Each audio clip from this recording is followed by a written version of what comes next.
All right, we are back. I didn't think we were coming back, did you guys? Blasian Soul Podcast is back. We've changed our hours a little bit. A lot of people were telling us that they love the show. We've gotten a great response, but Sunday, 6 to 7 o'clock, people are, just winding down for the weekend, have a ton of things to do. So we have changed our hours so that we'll do it on Wednesdays as opposed to Sundays, so that, middle of the week, all you really got is work, and then you eat, and then you kind of chill out, watch TV, or do things like that. So we thought that would be a perfect time to kind of have our show reboot with more favorable hours. So Marcella Robertson, my beautiful wife Laura, we're back. We do have a special guest, as we always do. I did want to take a small portion out and say who watched the debates yesterday. It was crazy. It was crazy. On both sides, it was a lot of talking over each other. Really didn't get a lot out of it because, and I don't want to, disparage any candidate. So I'll just say that because it was more of a combative conversation, I won't say they were arguing. It was combative. So didn't really get a lot out of it. We're thinking of having a debate on here where we get 2 or 3 Democrats, 2 or 3 Republicans, have them voice their opinions in a calm manner, so that we can get a little bit more insight into what each party is thinking about. Whatever we do, it'll be a hell of a lot better than what we've seen on TV yesterday. So give us your thoughts. Let us know whether or not you think that would be something that you guys would enjoy. On top of that, whether or not you'd be interested. There's no name calling, no arguing. It's just an open discussion between Americans, which is what the actual debate should have been. So that's something that we're thinking about. Those of you who are doing the Pick'em challenge for us, your brackets are dead. I mean, come on, let's be real. I mean, between Clippers losing, Denver, you guys' brackets are horrible. But we will have our guest sports psychologist back to discuss afterwards. Actually, he's been sending me texts because the playoffs has been something that is unusual this year, I would say, to say the least. But we have our guest. We would like to introduce her. Theresa is a childhood friend of my wife's, so I think it would be better if you gave the intro, brought her in, and kind of we move from there.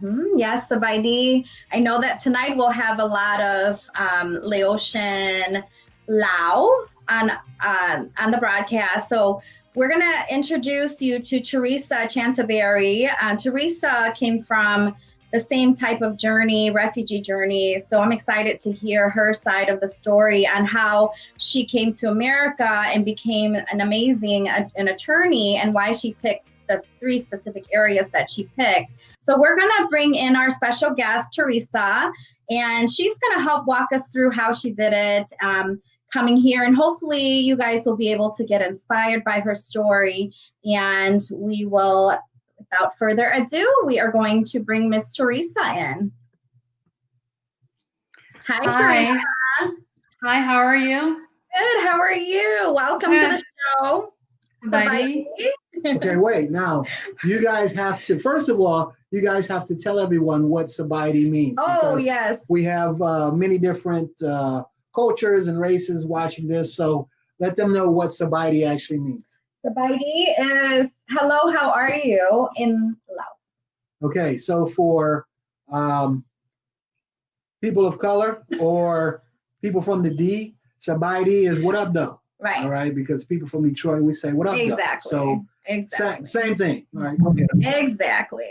So welcome, Theresa. Why don't you share with us your journey, how to where you got to today? Well, first, let us tell people who you are and what you do. They see at the bottom attorney at law, but kind of go into quickly who you are and what you do. Okay, first of all, thank you for the opportunity to share my story. and for having me on your podcast. My name is Theresa Chanthaboury. I have a solo practice in St. Charles, Illinois. So I've had it for now about 5 years. And my area of practice includes real estate, estate planning, and immigration. And I will go into further detail on why I chose those specific areas. Okay. Why don't you tell us a little bit about your background and your story? Okay, well, my story began courtesy of my sister Maria because I wasn't ever in Laos. I was born in a refugee camp. So my mom, she's from the capital city of Tikak, and she was a housewife, but she had many, many side businesses. She sold curry noodles, which we call kapun. She sold kalpiak, which is a chicken noodle soup. She sold lottery tickets, and from time to time she would run marijuana. We thought that was suspect, but she said she had to do what she had to do. So she's very familiar with how that works. You know, it might come in handy these days. Well, that just shows that she has a natural, entrepreneurial spirit. That it was just testament to that. Well, my father, my sister, I've never met him myself, but my father was never really around, like physically around, but he provided for our family financially. He had a really good job. From what I gather, they said that he worked for the courts. Coincidence? I'm not sure. But yeah, he was not very faithful to my mother. He had many mistresses, and we've met some of the offsprings, which some are as old as my sister. So it kind of makes sense. So I have a half brother in Thailand that's my age. So something to look forward to, or not sure yet. Right. Yeah. So my mom, she got tired of it after a while. She wanted a better life. So when the communists came into power, and also the Vietnam War, because Laos was fighting and helping and being a part of it, not only just helping the fight, but bombs were being dropped in the rice fields, and they're still finding those today, the ones that didn't detonate. So, and she took that opportunity to leave and to find a better life and to get away from my father, because he was living good. He didn't want to leave. So she said, I'm done, I'm leaving. And she took the kids. So she, at night, she took my three older siblings, they escaped. They got on a boat at night and crossed the Mekong River into Thailand. And she said, with pure luck and help from relatives, she got there safely. And she made it to the Thai refugee camp of Ubon. So it used to be an old Japanese POW camp, but they repurposed it to house refugees. And that was where I was born. So, yeah. Were you born there? Same story. Okay. Yeah, I was born there. We were probably there at the same time, but we probably played with each other in the camps. Who knows? That's true. Yeah. And of course, we have a mutual friend, Monique. I was born in Detroit, but he was born in the Of course. Okay, I was born in shall we say you had it rough there? Oh, maybe God. not like the refugee camp. Yeah, no doubt. Yeah. So, yeah, while we were there, every refugee in the camp, they were issued an ID number, and they wrote it on these chalkboards, and you took a picture with it, and that's kind of your ID. So you kind of carried around the picture. Even to this day, you'll see some relatives, they still have that picture, and it's kind of their form of identification. I guess, they didn't have driver's license or state IDs over there. Exactly. So each family at the refugee camp, they were able to apply for to immigrate to countries that accepted refugees. So my mom knew, she's known for a long time, she's always wanted to come to America. She's seen things, papers that were written about America, the land of opportunity, the milk and honey, just everything that she can possibly imagine. She's like, if I ever have a chance, that's where I'm going. So she put that down. And after a few years, we were accepted. So we went through the health inspection for infectious disease like TB. And once we passed that, they bust us off to Bangkok International Airport. We boarded American Airlines Boeing 747, and off to America we came. Wow. Yeah, I arrived here when I was barely a toddler. So, because as you know, born in a refugee camp, you are stateless because Laos doesn't recognize you and Thai doesn't recognize you. So when, you know, you're kind of in limbo. You're kind of where did you guys homeless. Well, yeah, we're homeless. We were homeless and displaced and poor. And, you know, I had a teacher, or not a teacher, but I was running a school, and one of the instructors mentioned to me, they were talking about people being poor and everything. And she's like, oh, you probably don't know what that is because you were raised with a silver spoon. And I said, I'm sorry, we didn't have spoons. I said, this was our spoon, you know? So she was being sarcastic and thought they see us now and they thought, you know, we couldn't possibly have that horrible past, right? And so they make those comments, and she's like, you don't know what poor is, you know? So where did you guys end up landing when you first got here? Well, we landed in Columbus, Ohio, because that's where our sponsors were. And my mom had siblings here already. So my aunt, her sister, my aunt, and her brother, my uncle, and their families, they all had 6 children. And I'm actually from a family of 6. My mom had 2. She got remarried and had two kids, and that wasn't until later. But I have 3 brothers: Peter, Johnny, and Michael, and 2 sisters, Mag and Maria. They all still live in Columbus, Ohio. And they just, you know, because the rest of the family is still there. I'm just different, I guess. It's okay to be different. You know, no one knows that my brothers in California are I'm their sister of Na and Thui, who are cooking with Nana. Everybody knows cooking with Nana, but they don't know I'm my brother's little sister. I'm the forgotten little sister. So it's okay to be different, you know? Yeah. That is true. Sometimes you have to be. Yes. So yeah, I was raised by a single mom, and you know, I felt like I was raising myself because she was spread really thin, and coming to America, she couldn't speak English. She had to teach herself. She went to ESL classes they had in the community. She got herself a driver's license. She, you know, later got her own citizenship. It wasn't even until we were of age where we could help her. So she did everything herself. So that's very commendable. I guess I kind of get that from her. Like, I'm not the damsel in distress. I can do it. She could drive trucks. She's just not afraid. Oh, wow. Yeah, she's tough. Were you born Theresa, or is that your American citizen name then? Oh, no. Well, I had a Laos name, is Dalasamut. Ooh, that's funny. And so because we're Catholic, and most Lao people are not Catholic, they're Buddhists. But we are Catholic, and we have my grandma's Catholic, and everybody, our whole entire family.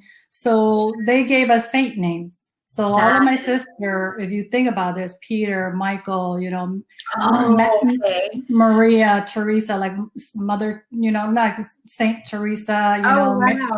Mag is short for Magdalena, so Mary Magdalene, you know. So we have that. So we all got received saint names, and when we came here and we attended Catholic private schools, they called us by our saint names since we were really, really little. Gotcha. So as with anything, if that's what you've been called your whole life, that's what you identify with. It wasn't, and it wasn't until I was older where I had to start filling out forms, and I filled out Theresa, and it wasn't matching. Oh, and no. And then now I'm like, okay, Mom, what's going on? She said, oh, well, this is your legal paper name, but you're Theresa. Don't worry, that's you. I said, great, Mom, but I can't get them to call me that. So it was confusing. So when I had the chance, I went ahead and used it as my first name because that's who I am, and I identify with that since I can remember. Wow. And I chopped up my first name and just put Dara as my middle name to try to kind of keep that, because it is very long. Yes. I was born Nipapan.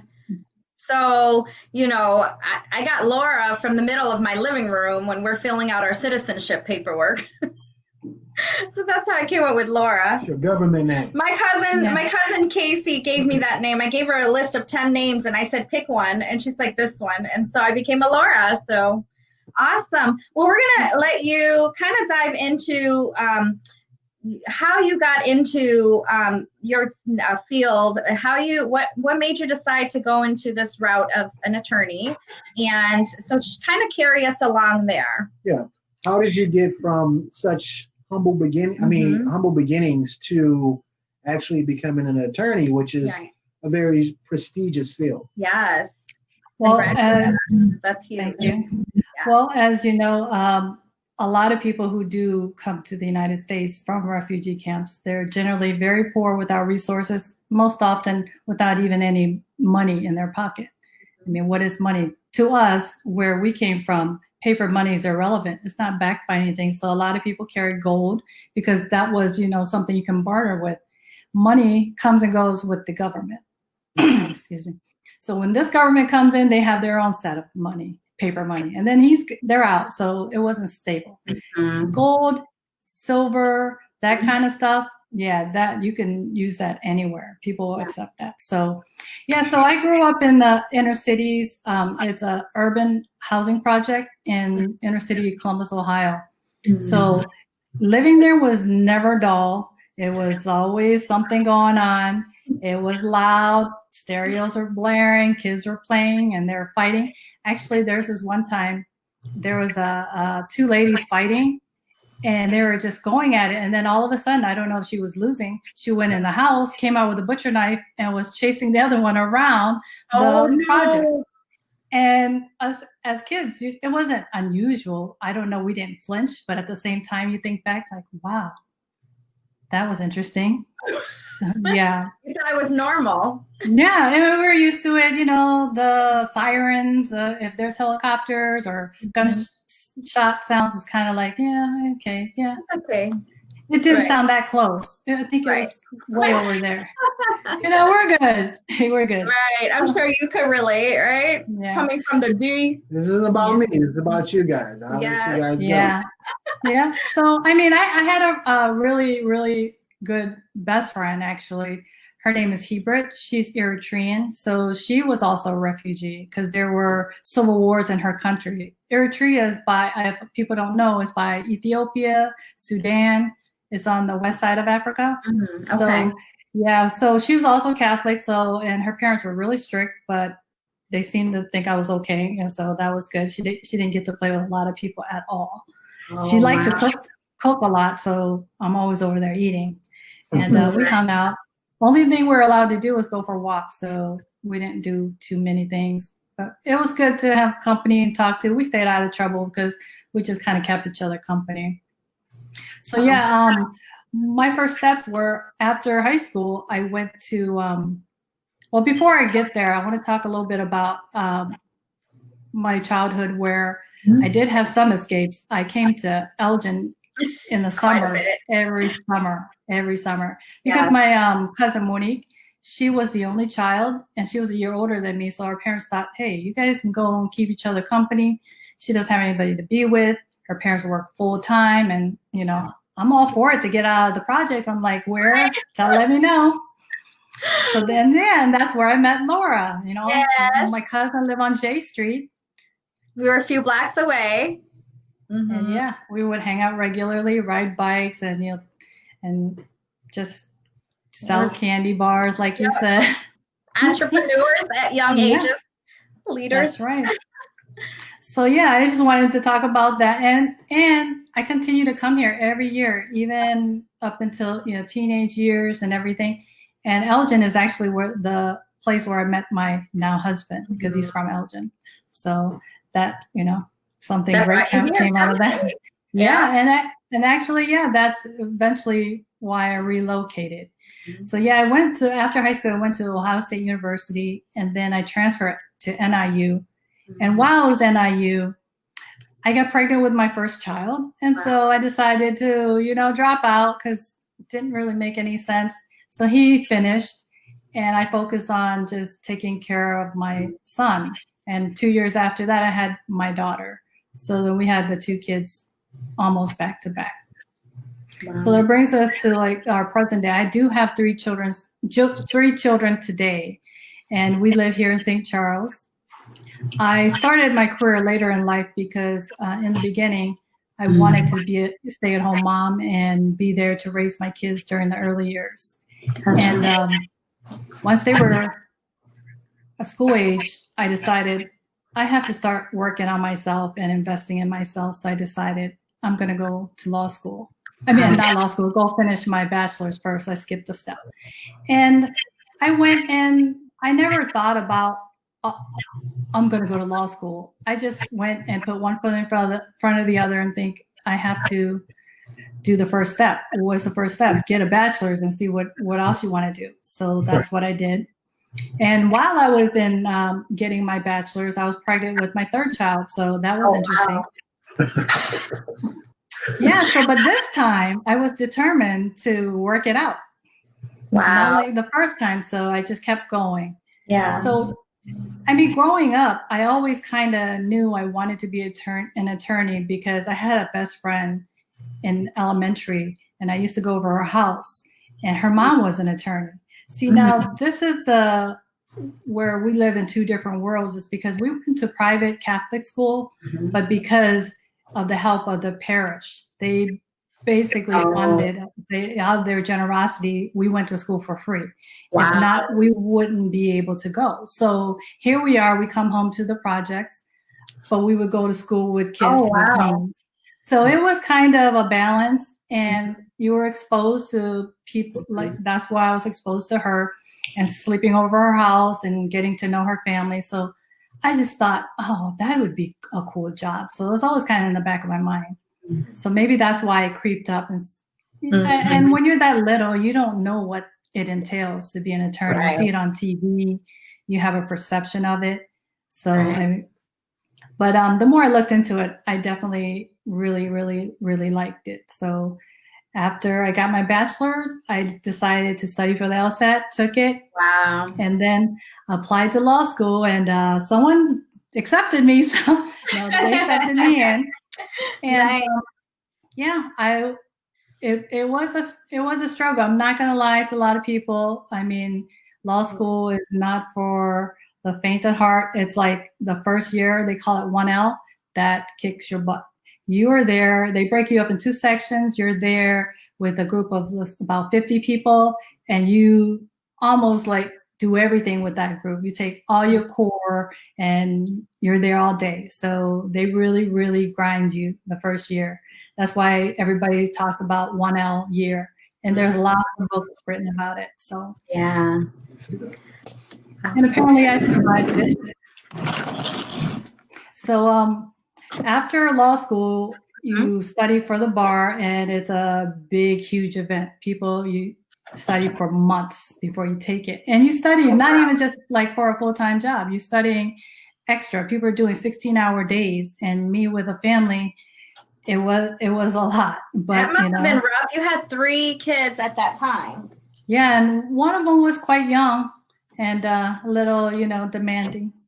Yes, as you know. What? No, I was messing with you. Me? You're messing with something. I'm messing with this. Okay, now let me ask you. When you first started law school, did you know what you wanted your specialties to be, or through law school did you come to that decision? Actually, before I went to law school, and I guess in the beginning, I knew what I did not want to do. And I did not want to do criminal law. I didn't really care to go to court because there's a lot of crazies with criminal law. So I just knew I didn't want to do that. I'm not a huge fan of litigation. So it was an opportunity to explore different areas of law where I don't know too much about. And I chose the type of laws I did. They're more transactional and they're more community based. So I'm not, I'm one-on-one with the client. I'm dealing with issues they deal with every day. It's not something that doesn't happen or is to them, because with my areas in real estate, when people buy homes And, that's a process that they need people to help them, the attorneys to help them. And estate planning, that's something I can help them for the future and protect their wishes. And immigration, that's a background that is unique and dear to me because of my experience. And I'm on both sides of that. So I was on the side where I had to navigate it myself. And now I'm on this side where I can help people navigate that. That's awesome. So then after law school, what made you start your own firm as opposed to going to a already established firm? I knew I didn't want to do big law, as they call it, because to do that, for me, I felt that I would get lost in the mix. And you're there, you kind of just lose your identity in a sense because you're just doing whatever they said in front of you. Most often, you're not even interacting with the clients. They're just giving you cases and you're just doing them, and then you're turning them over. The paralegals, they're the ones who are doing the intake, and there's just so many layers. And I wanted to be where the rubber meets the road type of thing, where I want to have a personal relationship with them. That's awesome. Makes sense.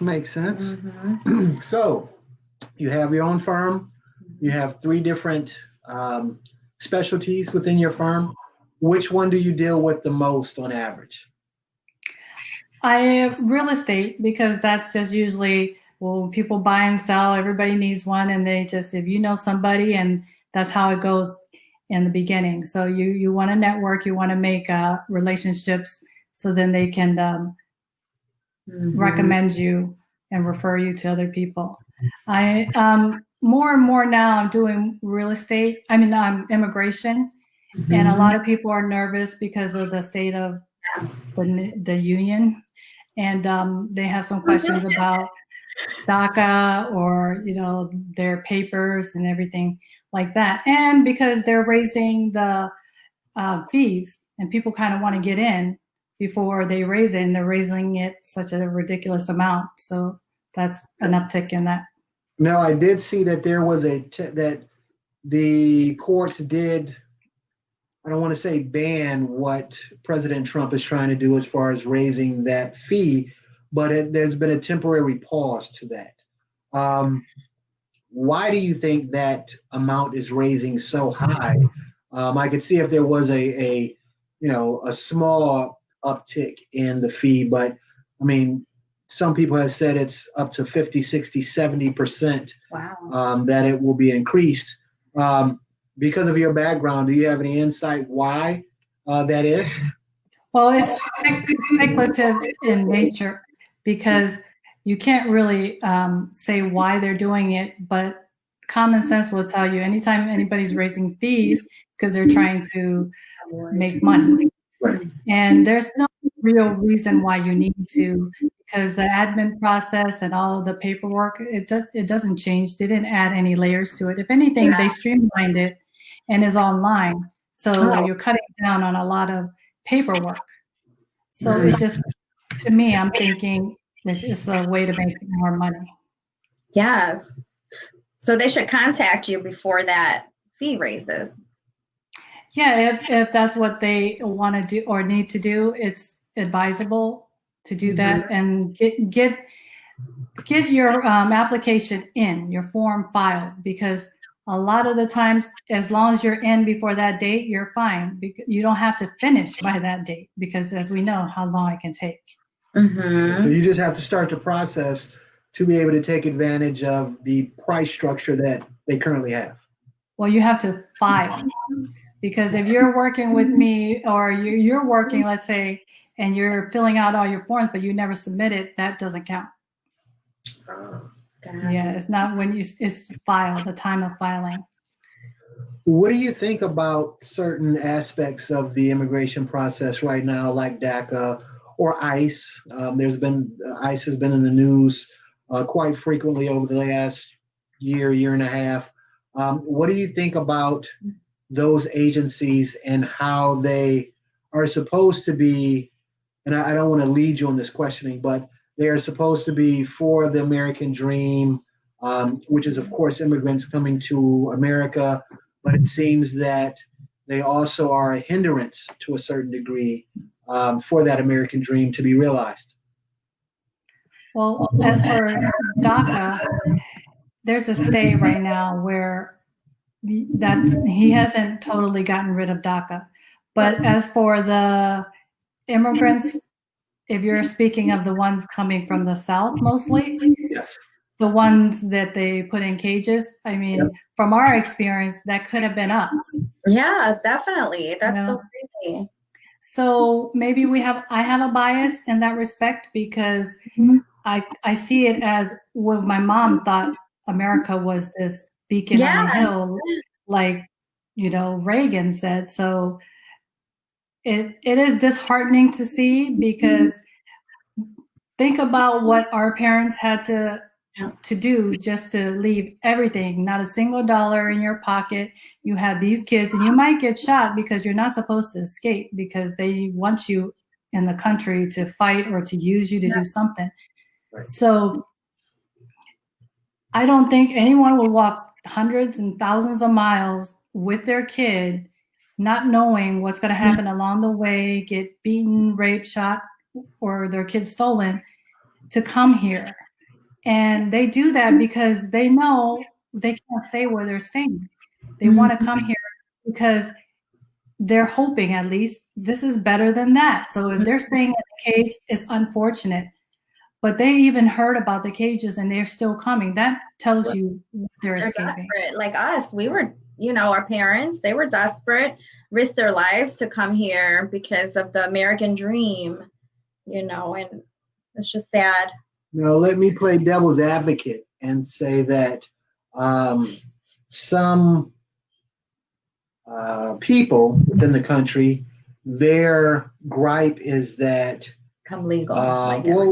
Not just that, but that the more immigrants who come, regardless of where they come from, will tax the resources that the United States has currently. So for everyone who says that there's not enough jobs out in the workforce, more people coming to the country will strain that. And because some people, for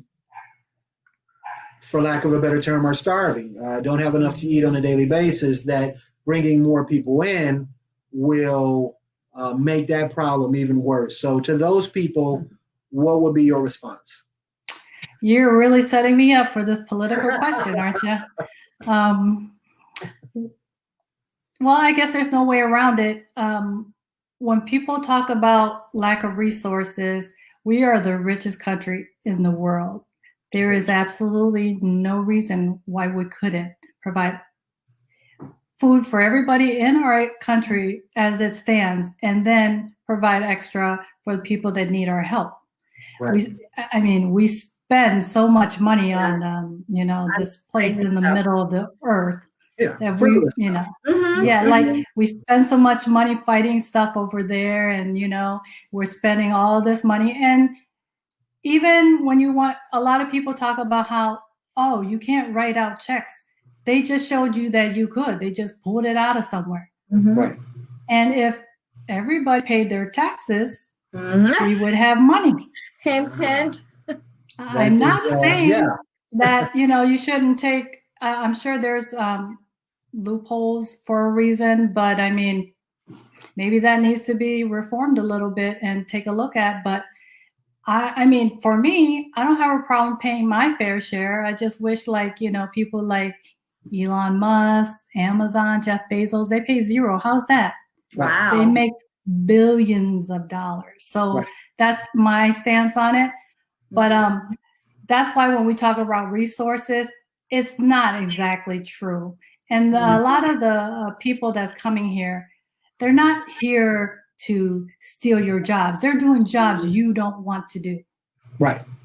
Yeah. And they're not the one with the power. Yeah. Who's the one? If you're complaining, let's say immigrant workers, they're not the ones. They're not. The companies are the one hiring them. Exactly. Right. So maybe you should not focus on the worker. Maybe focus on the rules that govern the employers. Exactly. But I mean, I do understand the argument for the resources, because even people in our country, we struggle, and the poverty level in America is almost like third world countries in some areas. So that's unfortunate. But I think we could do both. We could, walk and chew gum at the same time. And if we come together, I think we as a nation are not what we think is out there. We're not as divided. We're more similar than we are divided. Yep, I agree. Okay, so let me throw a scenario out there for you. So let's say that someone feels that they are being targeted by a government agency like ICE, showing up to their workplace, coming knocking on their door. They feel that they are being targeted, and technically at this point in time, they are still considered illegal to a certain degree. But they want help. They want to be legal, but because that's a lengthy process, they don't want to be targeted and I guess hounded by these agencies while they're going through this process. If someone contacts you, calls you up on the phone, says they've seen the podcast and they feel they're being targeted, these things are happening, what advice could you give them as being a legal representative? Well, in an effort to not dispense any legal advice, just kind of generality, there are rules and that they have, their rights that they have, that they don't have to open the door, they don't have to. There's sanctuary cities that are helpful. Chicago is one of them. So those types of things that they can at least start with. But if they catch you, I mean, it's over. Then we have to go through the process. It's a whole nother process. Right. But if they're targeting you, you can kind of kind of lay low and try to get your stuff together. Okay, now you said something very interesting. You said that you don't have to open a door. Now, usually with police officers or FBI or a law enforcement agency, you do have to open the door under certain rules.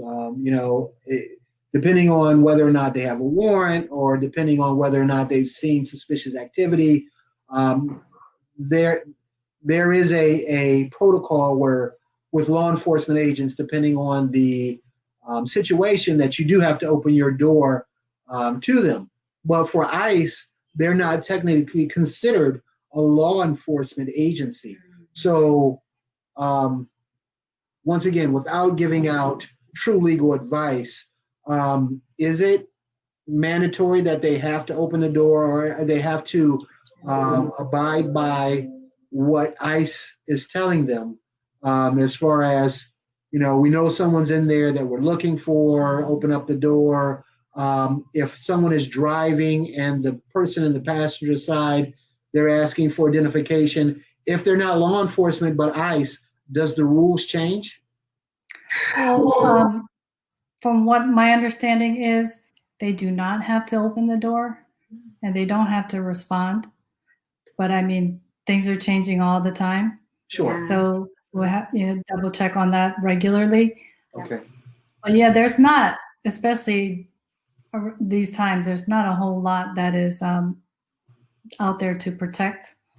Yeah. And something I learned too, Theresa, in speaking with you, is that for the immigration, you're able to help clients from all over. Of course, it's certain cases and things like that. So you don't necessarily have to live in Illinois, you guys, or Illinois without the S.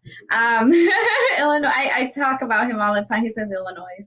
But you don't have to live in Illinois for her to help you. You can live anywhere in the country. Depending on your specific case, Theresa can help you on any of those cases. So. All right. I usually give I throw a curveball to our guests when they come over. So be nice. No. All right. So no matter who wins the presidency in November, so we're not saying which candidate. We're just saying that we have a president come November. that president calls your firm and says that we want to get a fresh face in here to handle our immigration policy. First thing you're going to do when you take your new position. Yeah. First, will I take the position? First, will you? Okay. Come on now. That is a increase in status, in notoriety, and it would allow you to help far more majority of people than just private practice. That is true in some instances, but if you want to sell your soul in some instances, it might not be. When you get into those type of positions, you still are working at the pleasure of the president. So they tie your hands if you're thinking you're going to go there and make all these changes and just be bright-eyed, bushy-tail and just, yes, I can't wait. And then you go there and find out, oh, you can't do not even 99% of the things you want to do. So, but if everything works out and I decide to go there, I would definitely take a look at how vaguely some of the terms that they use to categorize people. Like for example, when they put people in removals, they have this term called moral turpitude. Now, moral turpitude is not something you want. It's basically saying something you've done that's dishonest, not good. And think about everything they can fit under that umbrella. So if you're a permanent resident, you don't have full citizenship, so you don't have full rights as a citizen. So if you break the law and they determine that it falls under moral turpitude, I mean, you could steal a candy bar? That's dishonest. So that's moral turpitude. Guess what? You could be put in removals and deported. They can get deport. Yeah, I see that all the time. Yes. But I mean, for the most part, the immigration judge and everybody, they're going to say, oh, that's not a serious offense. Get out of here with that. Yeah. They're going to overlook that. But because the law is written as such, you are deportable, and they could argue and you could waste you a lot of time and a lot of money. So I wanted to attack those types of things just to make things a little bit more clearer, just a little bit not so vague where they can make anything fit. I guess that's why they make it like that, make it flexible so they can kind of work with. But then there's both sides to it. It could be good and it could be used for bad. So hopefully we have some decent people in there that will read the law and interpret it in a reasonable way.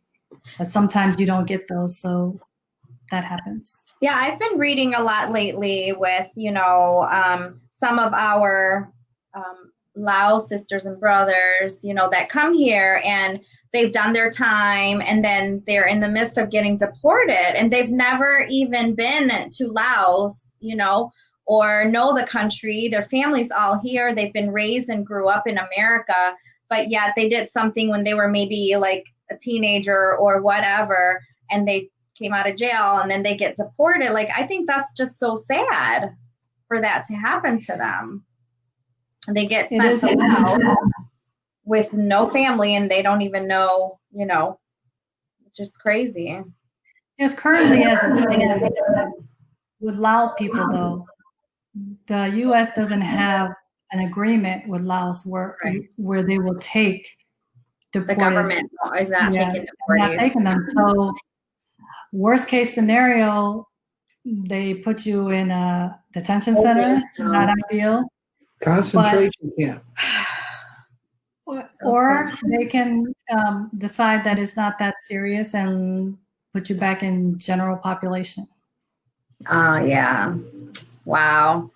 It's so crazy. But yeah, that's awesome that you picked these 3 specific fields so tell me a little bit again, like why those 3, like specifically?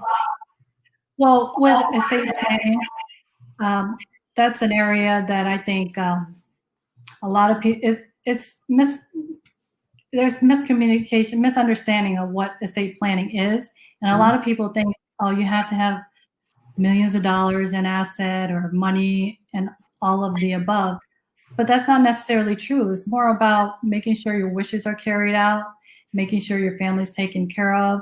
Mhm. And it's just something that people don't want to think about, because I know in the Lao community, I've heard that, oh, it's bad luck to talk about that, and or it's going to bring upon it. But I believe that it's better to be proactive than reactive.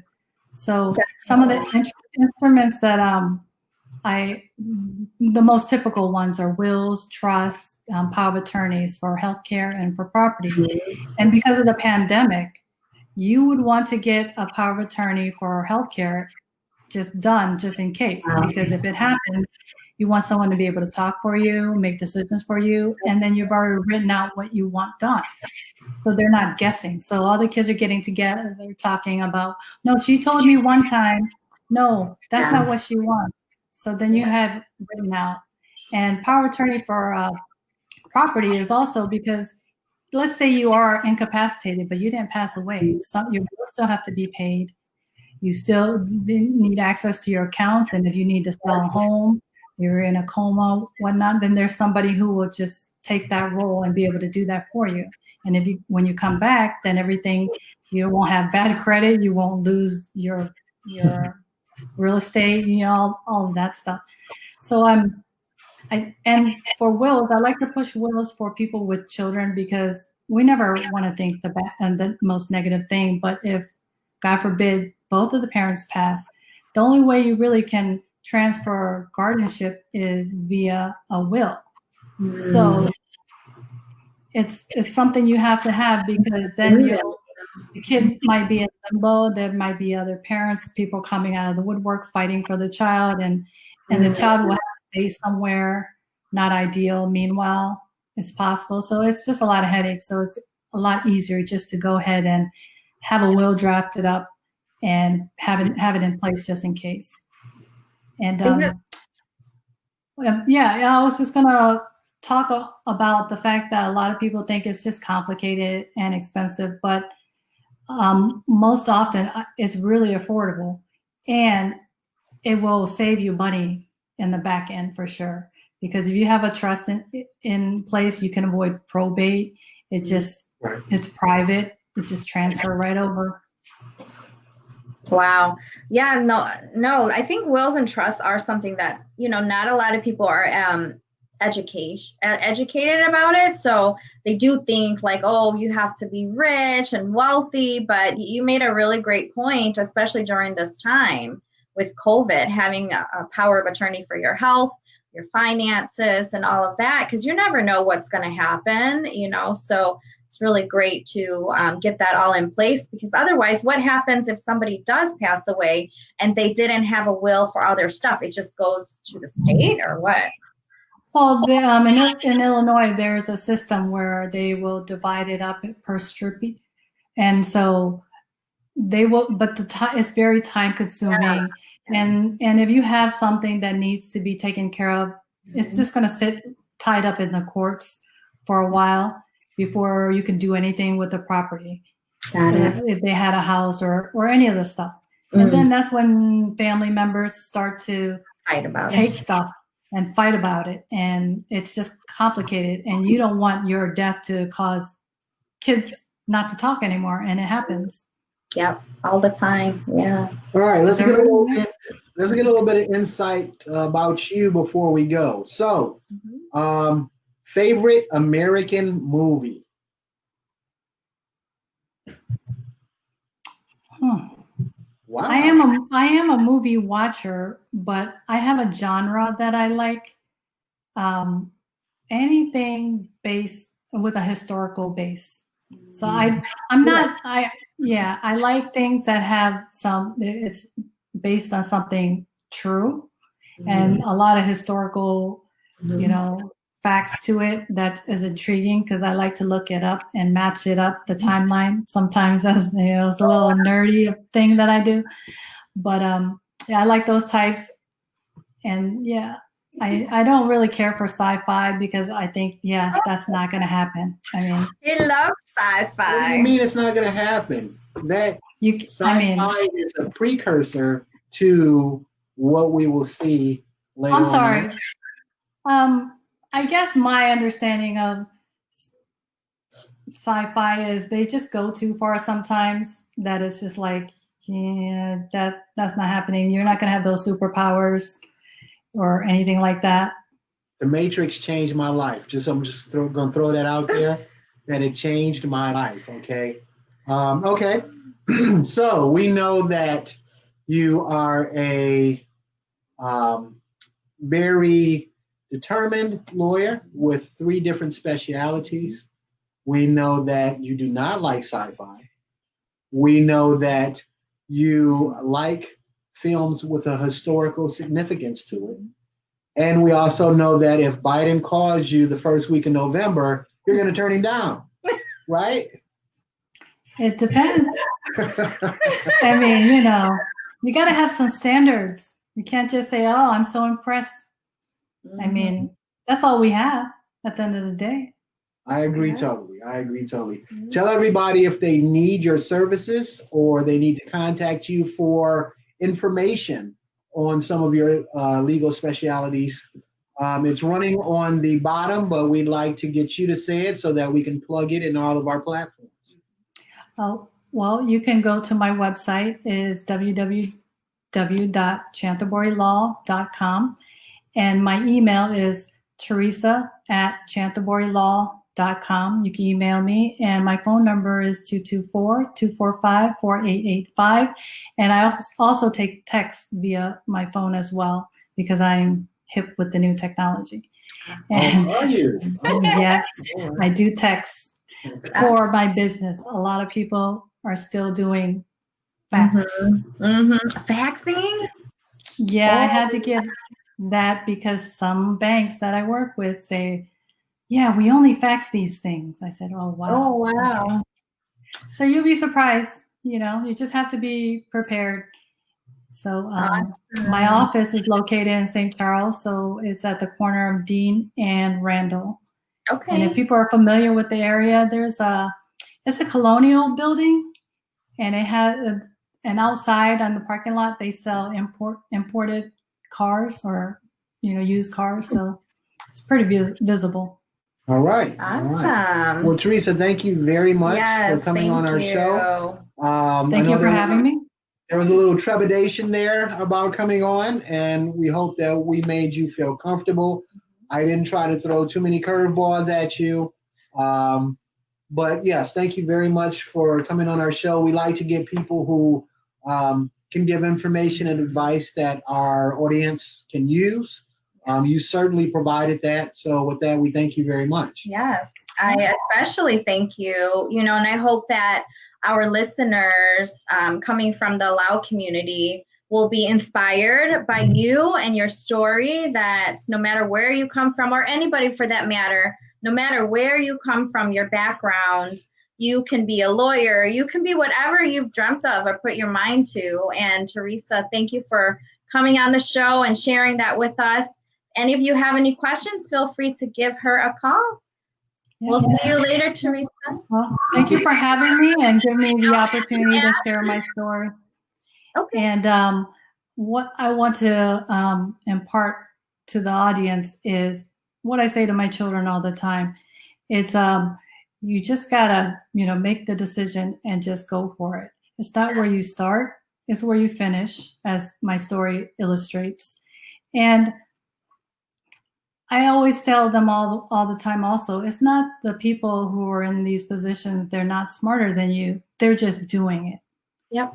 Putting in the action. Out and putting one foot in front of the other, and they're just doing it.